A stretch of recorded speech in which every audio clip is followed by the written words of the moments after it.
Olá, bem-vindo à disciplina de Instrumentação e Controle de Processos. Meu nome é Ana Maria, professora responsável pela disciplina, e nessa aula trabalharemos o comportamento dinâmico de sistemas de segunda ordem. Um sistema de segunda ordem, ele pode ser representado pela função genérica apresentada aqui, k sobre tal quadrado s quadrado, mais 2 que se tal s, mais 1. Essa função, ela também pode ser definida como duas funções de primeira ordem em série, onde eu tenho aqui tal1 e tal2 como as constantes de tempo dessa função. Se relacionarmos esta função com a função de baixo, nós conseguimos, então, relacionar os termos tal e psi com as constantes de tempo de dois sistemas de primeira ordem, tal1 e tal2, bem como o k, que é representado pela multiplicação de k1 mais k2. O tal é a constante de tempo do meu sistema e o psi o fator de amortecimento desse sistema. E ambos são fatores que me indicam o comportamento do meu sistema quando submetido a uma perturbação.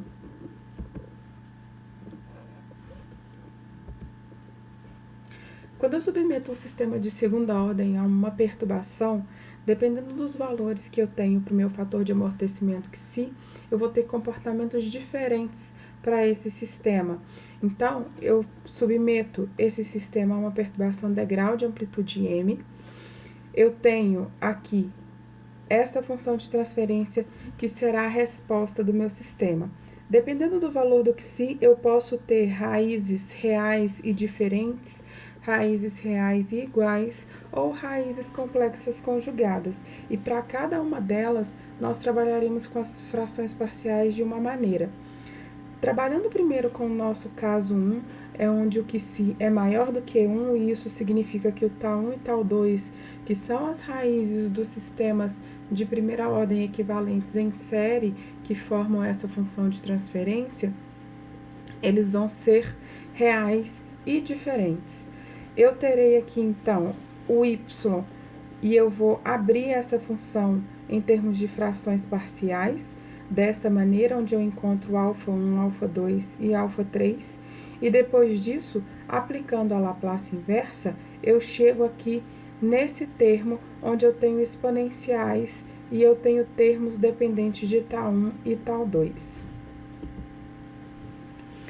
Quando eu tenho psi igual a 1, significa que tal1 e tal2 eles são iguais e são iguais a tal. Então, eu consigo abrir essa função de transferência em três frações parciais, todas dependentes de tal. Aqui onde eu tenho um termo s isolado, o tal s mais 1 e tal s mais 1 ao quadrado. Ao aplicar a Laplace inversa nesses termos, eu chego nessa função de transferência, que é uma função de transferência que tem um visual muito parecido com a função de transferência de primeira ordem que nós já vimos anteriormente. Além disso, eu tenho o caso 3, onde eu tenho raízes complexas conjugadas, e aí eu tenho, então, funções um pouco mais complexas, tá? Onde eu tenho um α1 sobre S, mais um α2 S mais α3, sobre o tal quadrado S quadrado, mais 2 que se tal S, mais 1. Eu não consigo abrir isso em mais frações como eu consigo decompor aquele termo quadrado nos casos anteriores.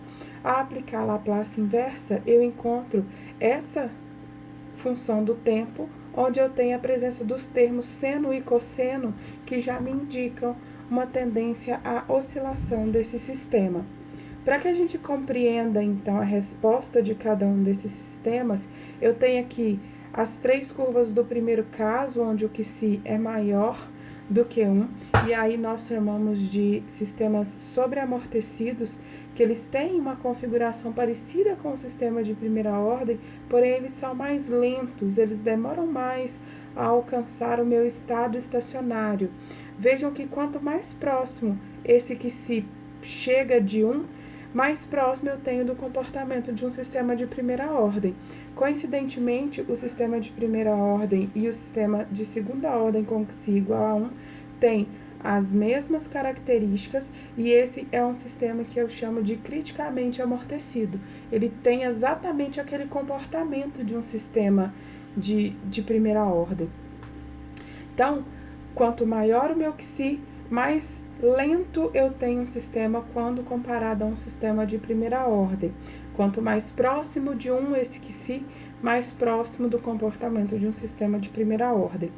Nós temos ainda o caso 3, que é o caso onde eu tenho Xi menor do que 1, tá? E esse Xi pode chegar até 0.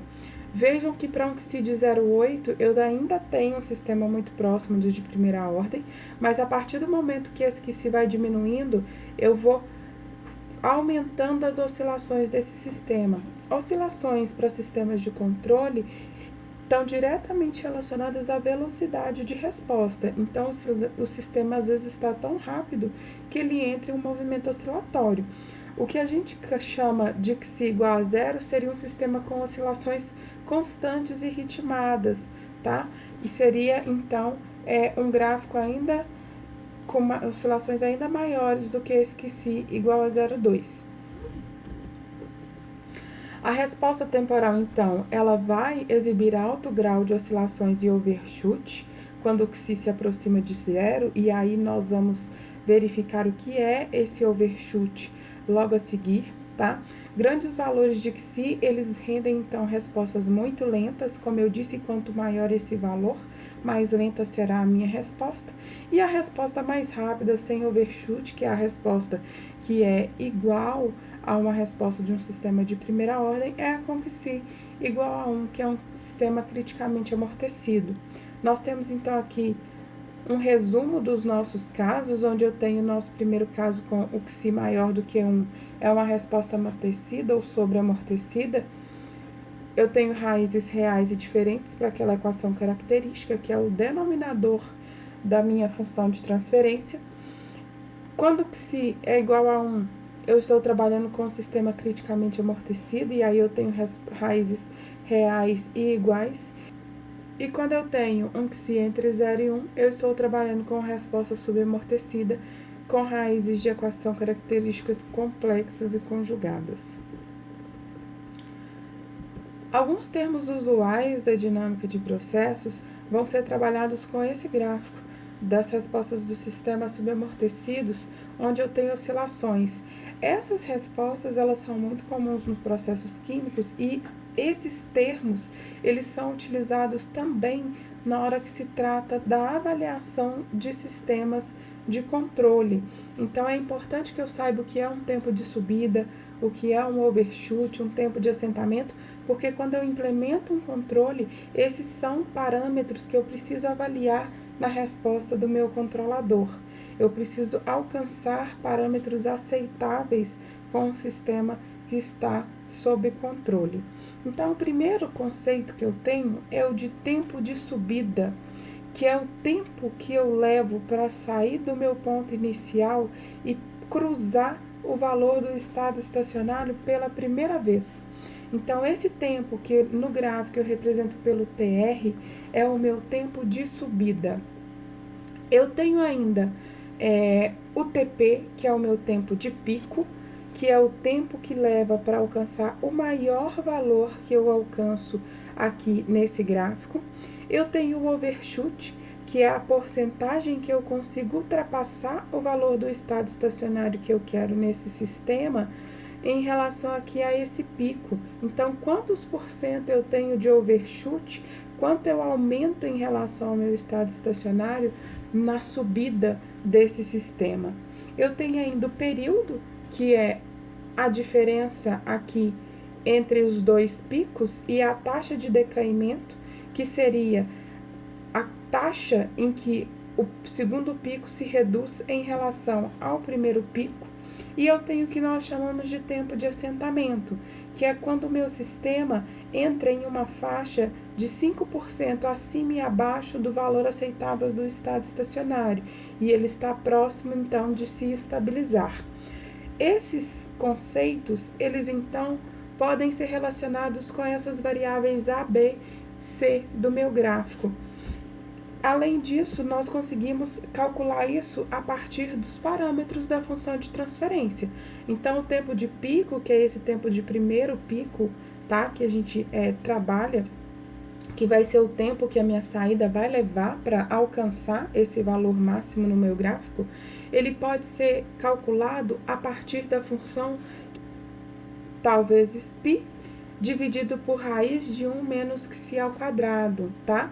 Para sistemas, óbvio, de segunda ordem com xi menor do que 1. Eu não tenho um tempo de pico se eu estou falando de x's maiores do que 1, tá? Eu tenho ainda o tempo de assentamento, que é o tempo em que, como eu disse, que a gente entra naquela faixa de 5% positivo e negativo do estado estacionário. Eu tenho o overshoot, e ele pode ser relacionado da forma gráfica por aquele segmento de reta A dividido pelo B, ou ainda por essa expressão que relaciona com o xi da minha função de transferência, uma função de transferência também de segunda ordem com xi menor do que 1.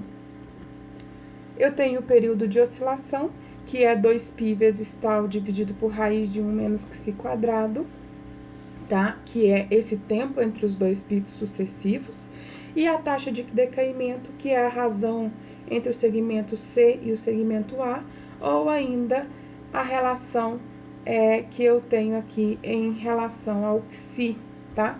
Essa função onde eu tenho exponencial de menos 2 vezes π xi dividido por raiz de menos 1 xi ao quadrado, ou ainda o quadrado do overshoot.